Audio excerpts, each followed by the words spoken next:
Hello, everyone. This is Lunch Therapy. Lunch Therapy is a place where we congregate. I see the red powered is here. This is where we congregate to take a break. It's kind of a landing place where we can all step into the circle, leave all our baggage behind, all the horrible stuff that's happening in the news, all the horrible atrocities in the news cycle, and just take a little bit of a break. It's not that those things are not important, but sometimes we need a little mental stability here and a little bit of fun. Yeah, red powered. It's good to see you again. It really is. You dip in, you dip out, you come in the middle of the show, you come in, anytime you want. I put the comments a lot of times on the screen, and the show kind of goes in whatever direction it happens to go. So let's get into it. It's Crazy Story Week, as you may have gleaned.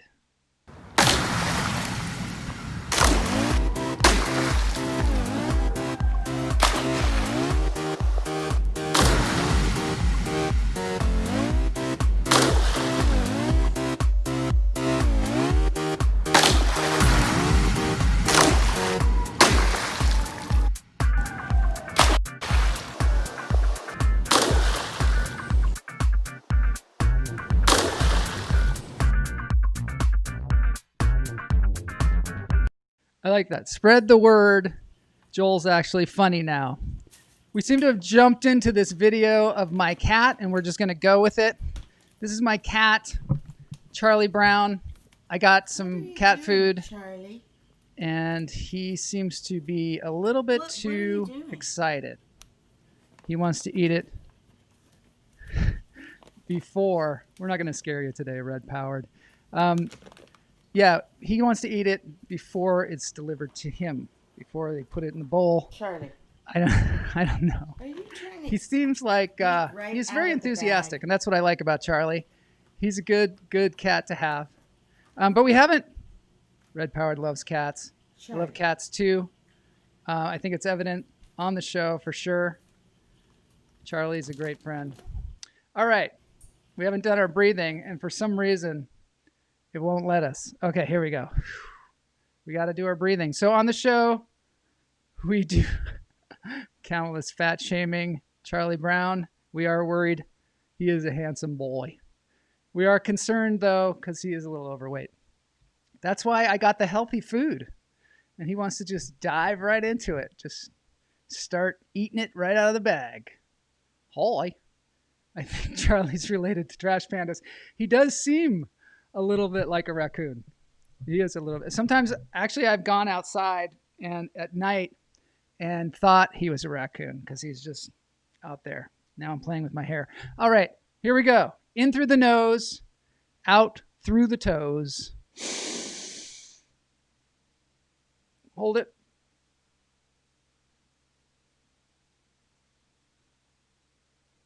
Let it go.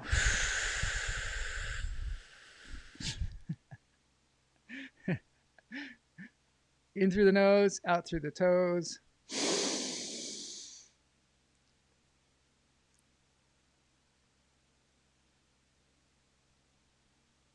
Hold it. Let it out. I'm shaking it out. Today's a big show. There's going to be a lot happening today. Charlie has figured out he needs to eat all the food before the trash pandas get it. I think that might be true. When I was a kid growing up, we didn't have a lot of like junk food in our house, but when we did, it was like everybody had to just dive on it and eat it before the other people got it. Maybe he is a trash panda. We don't know. We haven't had him tested. In disguise. So we had to eat our food like super fast, and we were just like before somebody else eats it. And I kind of carried that on the rest of my life. So when I go to a buffet, like one of those places where you pay and then you can eat all you want, at the trough where everybody's putting the food on their plates, I'm always kind of worried about the people next to me that they're going to eat all of my food. Kamala's dad used to put his hands around the plate when he was eating, so nobody would eat his food. That's the lore. If he eats trash, that's brilliant. It saves our environment. Yeah, that's the thing. Trash pandas are good for the environment, like sharks. Sharks go around and they eat up all the carcasses. Vultures, the same way. These things are important. Now, I just want to say a few things, a few words of business here. One is tomorrow. You think last week we had a 62-year-old super fit man in Tony Horton. Check that out. Check out that interview if you haven't seen it. Trash pan cat. Tomorrow we're going to have George Hood, who is the world champion planker. He held the plank for 10 hours, 10 minutes, and 10 seconds. And that was just one part of his day. Then he continued to do more planking that day. So he holds the Guinness Book of World Records record. This is him. Not surprising. He's just ripped. Here he is doing the plank. So tomorrow we're going to bring him on. We're going to talk about his mental state. How he does that, how he keeps in the game for all that pain. I don't know how he does it. Also, next week we're going to have somebody that was last year at this time. We were at the Thing Festival. And I talk about it on this show sometimes because it was one of my favorite parts of last year. We were in Port Townsend, Washington at the Thing Festival, and it was super fun. And we saw a performer there that I have since contacted, and I'm going to interview him next week. It's going to be super cool, so look forward to that. Tomorrow, George Hood. Next week, mystery guest. This is me last year at the Tacoma Comedy Club. That was super fun. Some of you were there. Some of you that are watching today. Hard to believe. That was only a year ago. Pretty wild. You got a plate of soft serve ice cream at King's Table on Lake City Way. Yes, I did, Todd. Todd knows the lore quite well. Planking for 10 hours. Just doing it for 30 seconds feels like an eternity. Yes, I had to play the imposter to George Hood on To Tell the Truth, the TV show. And I could not. I tried to hold a plank just to see, how long I could hold one. And to me, I had to work up to 5 minutes. Yeah. I thought I had a picture of that, but for another time. Probably tomorrow when we bring him on, I'll show you the planking pictures. Mary Marks, planking is good. 10 hours seems unproductive. Well, we'll be the judge of that. Tomorrow we'll see how productive it is, because this guy is intense. And I don't mean he's living in a tent. I mean intense. Mind is incredible. You just got the hat thing. Yeah. So my name's Joel Marshall. I do endorse Marshall amplifications, but I have no familial connection to it. Jose, great to see you. Happy day of Thor. Yes, Thursday. Thunder Day. Thunder Day. I have a Thor joke that I will not share today, but another time. It came to me from my friend Kevin Sherman. I believe that is Joe Fury in Tacoma. Let's take a look. I don't know. It's sort of a hybrid. I think it's me wearing Joe Fury's glasses because he doesn't have the silky locks. I like your t-shirt. Isn't it good? Yeah. It's, of course, Darth Vader as the Suicide King, which might become very relevant as we go through the day if I ever get to my crazy story, because this is Crazy Story Week. We're going to start with Jeff Lohman telling a crazy story, and then we're going to move on to my crazy story. I've just got to show you a couple of things on the internet that I think you'll enjoy. Thor Day, Stig Day. Our friend Stig. I don't know why it's his day, but I like it. Joe Fury wears a puffy shirt. Always. Joe Fury, that's a very good point, Pam. Joe Fury is always wearing a puffy shirt. He wears those sunglasses sometimes, most of the time. Anyway, let's take a look at some stuff here before we move into Jeff Lohman's story. Crazy story. He has a crazy story. But first, I want to show you there's this guru, because we talk a lot about gurus on here and our cult. We have, of course, the cult of the hummingbird. All of you are members. Anybody who watches the show can be a member. It doesn't cost anything. You can, there's no religious dogma. There's no mind cage like there are in many cults. There's none of that stuff. You can come and go as you please. Yes, Pam. Jeff Lohman is going to tell a crazy story today. Oh, I'm going to get into the cult. I'm going to get there. First, let's watch Sadhguru, who's not a cult leader. He's just a wisdom, a guy full of wisdom. And here he is. I just like this because he's playing Frisbee.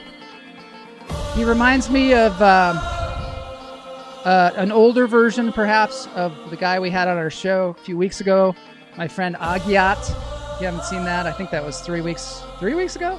Yeah. Pam knows him. Cult of the Lawn Art. Yeah. Well, yeah. I used to know somebody who had a band called the Lawn Darts. That was not a cult either, but it was a good one. Namaste, Sadhguru. Inner engineering. Yep. So that's him. Just remember this. Remember him playing Frisbee. It will probably become relevant later on in the episode. If I get to the story, let's move on because we have to. I just want to give you an update. Yeah, nice hammer style pants. So what's going on here? Well, this is an update and an ad for nuts, apparently. On the pond guy here is going to show us about the beaver that we saw yesterday and how they built a pond for him. There's an armadillo. I have no idea what's going on with that, but I have to get to the pond. So here it is. The beaver we saw yesterday, the domesticated beaver, now has his own pond. He's nervous. Check it out. I know that you were wondering what, because he's trying to build dams in the house. You're probably kind of worried about him. He might like that spot. But you don't have to worry about him because now they got bulldozers and all this stuff and built this pond for him. And he's super cool. Yeah, his name's JB. Justin Beaver. Justin Beaver. Pretty cool. Pretty uplifting music here too. You missed seeing Kamala live yesterday. She was great. Come on. That's a spot for me. Come on. Here he comes. And she's, still, he's quite domesticated. Look, dries him off with a towel. You can come back tomorrow. All right, so I got to move on because I have more to show you, but it's going to have to wait probably till next week or if we have more show left at the end of this. But I want to move forward because I've got Jeff Lohman. Jeff Lohman is a teacher and a world traveler and also a placer of Homer. He's Homer Simpson's friend. He's taken the Homer Simpson doll all over the world. And he's been my friend forever. I think forever. I've known this guy forever. So he's going to tell you a crazy story about Thailand. He's in Egypt now. It's a long story. But here we go. Crazy Story Week. Got a crazy story I don't understand. Come and have a cup of tea. Seems like I should have got a Netflix deal. Instead I got some therapy. Crazy story, yeah. Crazy story, yeah. Funny story week. My funny story comes from the... Wait a minute here. Jeff, it's Crazy Story Week. I just want to make that clear. It's crazy story. Just make sure at the end of the story you call it a crazy story. All right. Back to Jeff. 1990s, back when Bill Clinton was president, I was living in Phitsanulok, Thailand, which is a medium-sized town between Chiang Mai and Bangkok. Not a lot of people have heard of it. A lot of rice fields, a lot of fruit farms, beautiful place, but pretty remote. And I was running a pub with my girlfriend at the time called the International Pub. Ran that thing for about 2.5 years until I kind of transitioned more towards 100% education and not 50-50 education barman. But one lesson I learned as a barman and about people is that when somebody comes into a bar, usually the first thing they say is what they are not. So if somebody comes in and they're bragging about their cars, their houses, how much they have in Google stock, chances are they probably are much poorer than you are.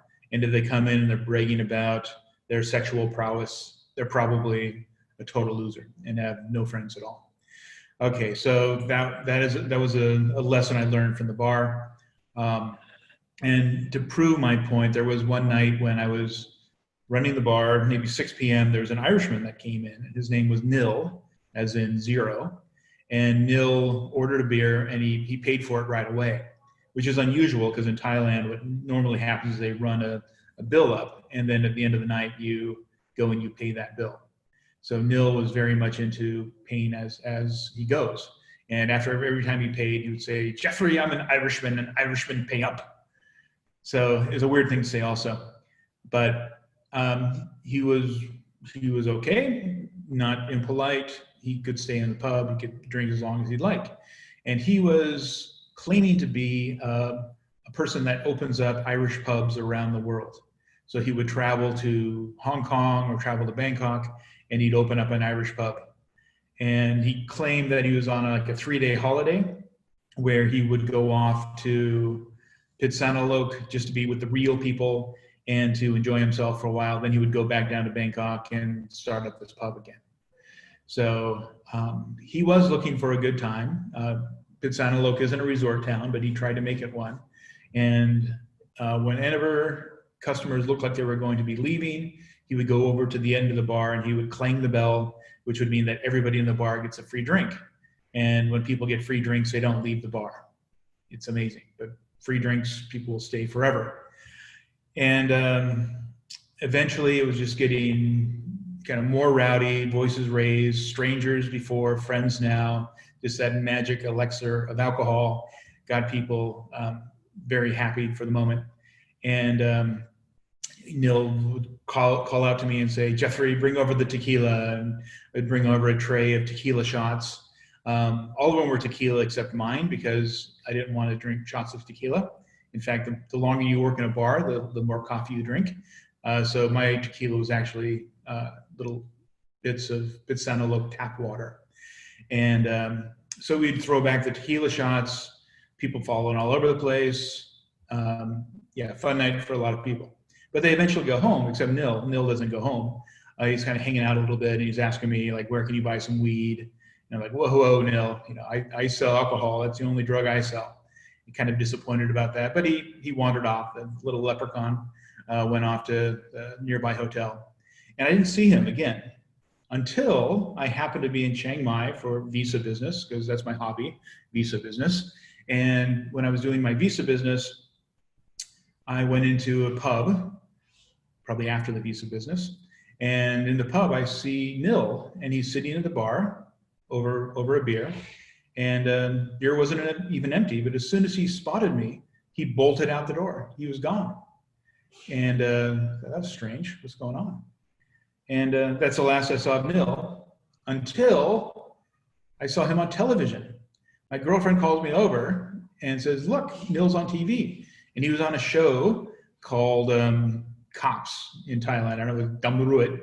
I don't know the name of the show, but same sort of idea where they bring in cops and criminals and talk about crimes. And there Nil was as a criminal, a star on the show. And he was in handcuffs and leg shackles, and he was at the Bang Kong prison, which is in Bangkok, and is one of the toughest prisons in the country. Often people die there. No air conditioning, no television, not a single luxury. So here he is in jail. And I asked about this, and she said that what had happened is that Nil would go down to Bangkok, and he would use a fake passport to rent a car, a luxury car, and then he would drive this car up to the north through Pitsanulok, then over to Isan, northeast Thailand, and he would sell this this rental car to the Thai army or the mafia or the Thai army mafia, all kind of the same. Get some money for it, and then that vehicle would probably get sent over to Laos, and then the cycle would continue. Neil would return to Bangkok, rent another car, drive it up, sell it. So of course he's eventually going to get caught. And he was, and unfortunately he's probably still in prison or worse. So that's my crazy story for Crazy Story Week. Thank you, Jeff, for that crazy story. So, you know, it's a good lesson. It seems like a good idea to rent cars and then go sell them, but it's not, especially in Thailand. I don't know why I'm playing with my hair, but I love it. So, yeah, Jeff, that was hilarious. We learned that people in bars lie. They lie. They're not always telling the truth. Yes. Clap, clap, clap, clap, clap. I got it. I got the clap happening. Here we go. Thank you, Jeff Lohman, for being on the show. That was a crazy story. All right, so I've been gathering details for a crazy story that I wanted to tell y'all here at the end of the Crazy Story Week. I think Crazy Stories will be a segment on the show for upcoming weeks because I had a crazy story from my friend Tommy Sowards that we're going to have to air next week because it's crazy. I think that her ex-husband did that with RVs. I guess you could make more money every time if you rented RVs and sold them. Mary Marks is going to have a crazy story. So we're going to be having crazy stories upcoming as we go along because I just love crazy stories. So now I'm going to share one with you. And here it goes. Here's the intro.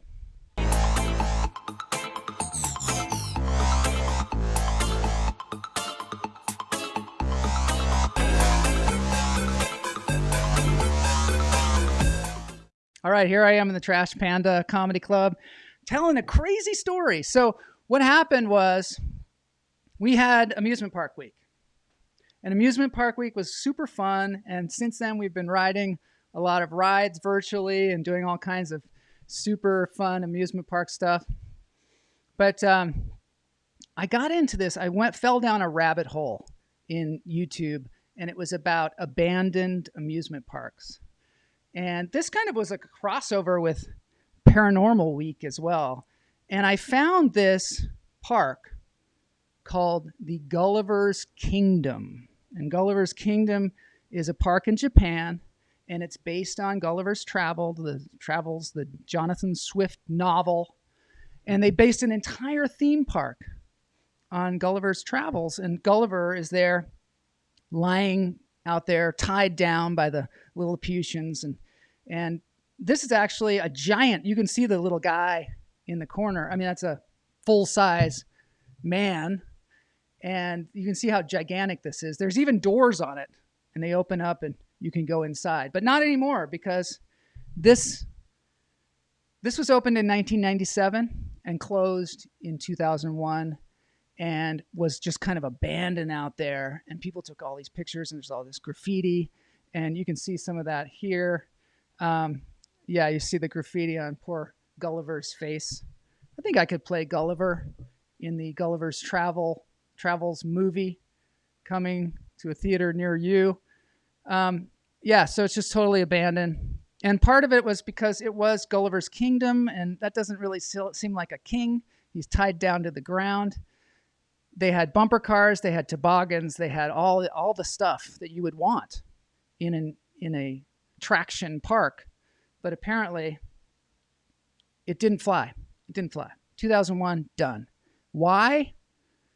I think it had something to do with the neighborhood, is what I'm thinking.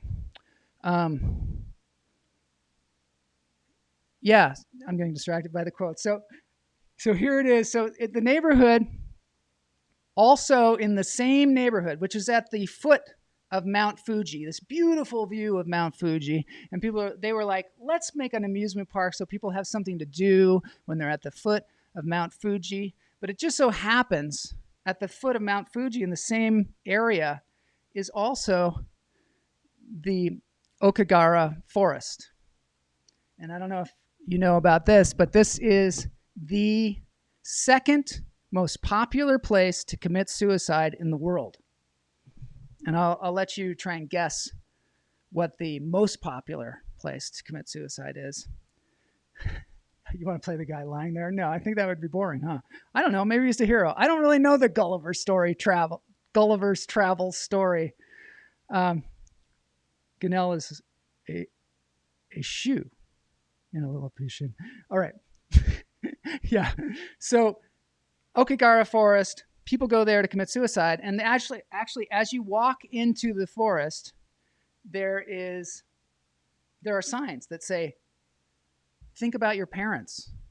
And, suicide is not the answer. That's how bad it is. Sometimes 100 people a year commit suicide. They stopped counting because it became just too morbid. So that's there nearby. But also when they opened the park, some people were like, the air smells kind of funny. I don't know what that is. It's a weird kind of gassy smell. And it turns out this guy right nearby where the park was, had a cult. And I don't know if you know who this guy is, but this guy's name is Shoko Asahara. And he's a Japanese fellow who started out as a yoga instructor. I think, there seems to be a pattern here with gurus and cult leaders, is they seem to start out either as yoga instructors or, in my experience, acting teachers. Yoga instructor, acting teacher. So if you want to go on the journey and become a cult leader, it's a good idea to start with yoga. Start learning yoga. So he also was an acupuncturist. He was blind in one eye and then partially blind or mostly blind in the other eye. And his parents sent him off to a school for the blind when he was a little child. And apparently, in a world of blind people, the one-eyed man is king because he had all kinds of power there at this school because he was able to see a little bit. And he kind of wielded that power. In fact, as a child, he said, someday I want to lead an army of robots. This is what he said. He was quoted as saying. So as he got older, he got married, had a baby, he went to college, and then he was selling weird potions to people like snake oil. He was a snake oil salesman. And then he went off to India, left his wife and kids for like 2 years, came back, fully enlightened, apparently, and started this cult at the foot of Mount Fuji. And this became wildly popular. Apparently, this guy was super charismatic. And this is a good point.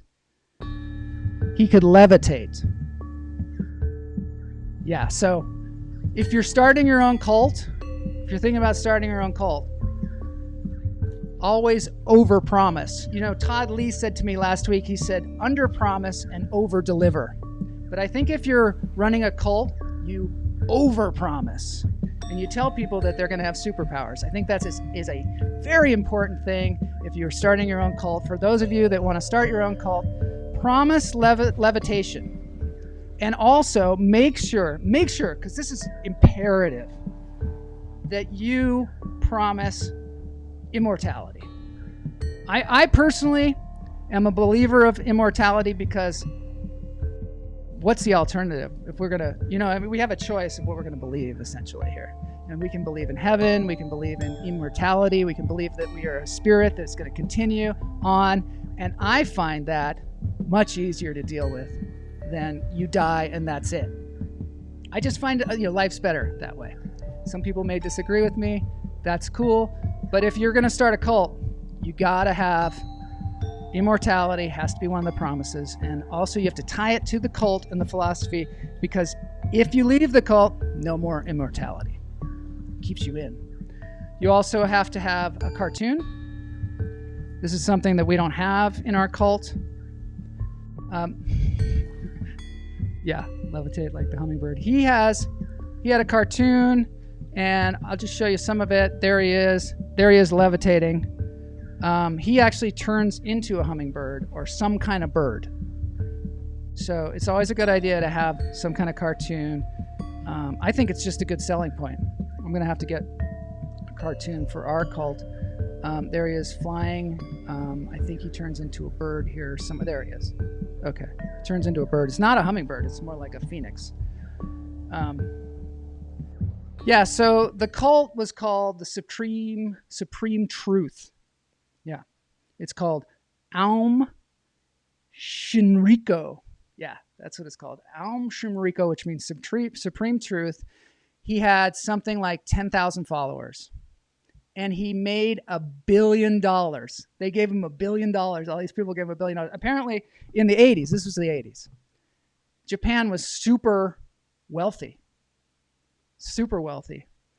And he made $1 billion. So, what happens then? So, here's my advice as a budding, cult leader, reluctant cult leader.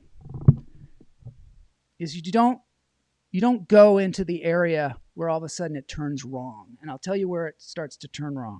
One, you start to want more power. See, as a cult leader, you have to not want power. Because as soon as you want power, it's just like a drug, and you just keep pulling in more and more power. And so eventually, you want to be emperor or king or something like that. So he decided he wanted to be emperor of Japan.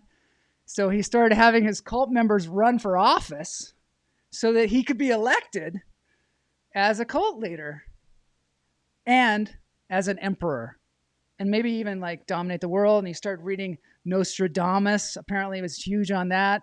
And this became what was known as the Doomsday Cult. Because all of a sudden he started telling people, hey, if you don't follow my cultish ways, you're going to die because doomsday is coming. And the other thing is they wore hats. Not normal hats either. A brainwave hat. Yeah. This is a crazy story, I told you. He started handing out brainwave hats to new members. Rajneesh, did he? Yeah, I think so. But he didn't have a brainwave hat. Brainwave hats were handed out to new members so that when you were new to the cult, you could suddenly get on the same wavelength with him. And it was like connected to his brain. And you just wore that hat around for a long time. And Camel has heard of the Doomsday Cult. Yeah, it's like, you'll see, it gets worse. Some of the cult members, I'm not going to show you the video, but they would actually go under. It was just too disturbing to see these guys. They had a big tank of water, and some of the cult members would get in there and hold their breath for ridiculous amounts of time, and he would stand there very impressed as they were trying to impress the cult leader. And I don't know why that is. I don't know whether he's showing that his members have superpowers or whether he's trying to get them to show their extreme devotion. A lot of times they get people to show their devotion. They really want to, maybe they just crave devotion. I've seen acting teachers like this too, where they just crave devotion from their students to the point where they have them give them their car or sign over their property. It's nuts. This is never going to happen to me, by the way. Never happening. You should avoid, I'm not going to buy any Rolls Royces. I'm not going to comment on that because we don't talk about politics here. There's a song about the suicide forest, and Elon Musk is supposed to be debuting a demonstration of his AI brain implant tomorrow. Sounds close. Yeah, I'd be a little concerned about that. I'd be a little bit concerned about brain implants, I'll tell you. It's like wearing the hat, except it's on the inside. So anyway, he had people run for office, and they didn't win. Similar, I got to say, it's similar to the Rajneesh cult too. They ran for office, and it became such a big deal, and there was so much pushback. There was one attorney that tried to sue. Yeah. And what he did was he tried to sue, and all of a sudden he disappeared. his wife and his kid, and everybody totally disappeared, and they still don't know what happened to him. And then it gets even worse. So people are pushing back against him now, and he lost. He felt like a loser, I think, which, you know, sometimes these people with these gigantic egos or lots of money, they don't like to lose. They don't like this. They're wearing the hat on the inside. Exactly. I can control your mind without a brain hat. Say my name, Joel. J. Gaffney. Oh my gosh, you did it. So weird. Yeah. Brain implants. You know, I've had a lot of coffee today. No, I've only had one cup. Okay, I got to move this along. I have been talking about this for years, by the way, that someday we're going to have great brain implants. And I'm like, the phone is just the next step in that. Right now, it's just connected to our arm, which isn't much different than being connected to our brains. People thought I was crazy. Now, who's crazy now? All right, I'm continuing on. Ran for office, lost, horrible, terrible, feels like a loser. And you know what happens when people with these gigantic egos feel like a loser? They get violent. There's a lesson here. This is not a political speech or anything, but there is a lesson here. So yes, of course, just like the Rajneesh, when they got some pushback, they started, you know, getting ammunition and started researching bio warfare and things like that. Same thing happened with the Doomsday Cult, but on a bigger level. They actually started a compound in Australia. Yes, Ben. They started a compound in Australia where they started mining uranium. And, you know, people that lived near there, they said one day they heard this giant boom. And to this day, they don't know what it was. But they think they were testing some kind of nuclear bomb. But also, at the foot of Mount Fuji, the reason there was a weird smell in the air when they opened up the kingdom, the Lilliputian kingdom, was because they were also manufacturing sarin gas, which is a deadly gas, and some other gases that they were experimenting with at the cult, the Aum Shinrikyo cult. And they eventually came up with the sarin gas, and they went to Tokyo.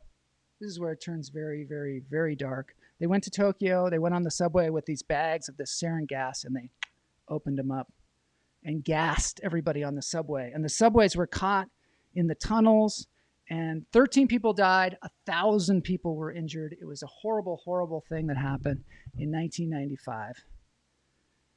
There's so much talk going on in the chat room. I'm loving it, but I'm trying not to get sidetracked. I see that Ken Bassinet is here, which is awesome. We're already androids with phones. Don't worry, Cam. Only the 1%ers can afford the implant. It will, however, cure blindness, deafness, paralysis, etc. Amazing stuff. Yeah. I'm a Nostradamus of sorts because I predicted this 20 years ago. 20 years ago. Not that I'm bragging, but I'm sort of a man of the future. I'll tell you what's going to happen next, too. Don't worry about it. Another day. So after the sarin gas incident, and there were a few others where he would have killed 20,000 people, where they had bombs, and the bombs for some reason didn't ignite. There was like a malfunction with the bomb, which saved like 20,000 people's lives. And eventually, this guy, Shoko Asara, was put away in prison to be put to death. And it took until 2017 before they finally hung him and his cohorts. So, what's the point of the story? If you have a cult, under-promise and over-deliver. Never fight force with force. And don't allow yourself to go insane. And play some frisbee, right? It's all about the frisbee. So remember, be the hummingbird. The hummingbird would never get machine guns or do any kind of these kind of horrible things. Be the hummingbird. Good know. Great lunch therapy. I feel so happy now. You do though, right? I mean, I do. I feel good. I'm glad that you all join me here, but for those of you that still might be horrified by the Doomsday Cult, I have, as the remedy for that, a band called the Clark Family. Please show the beaver again.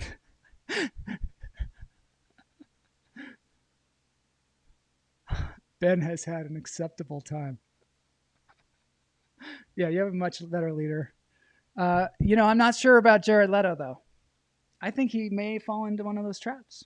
There's a lot of traps for the cult leaders.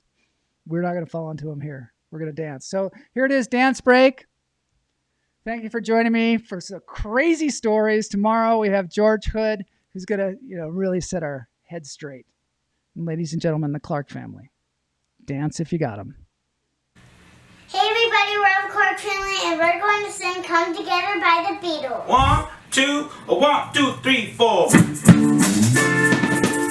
Shoot. Shoot. Shoot.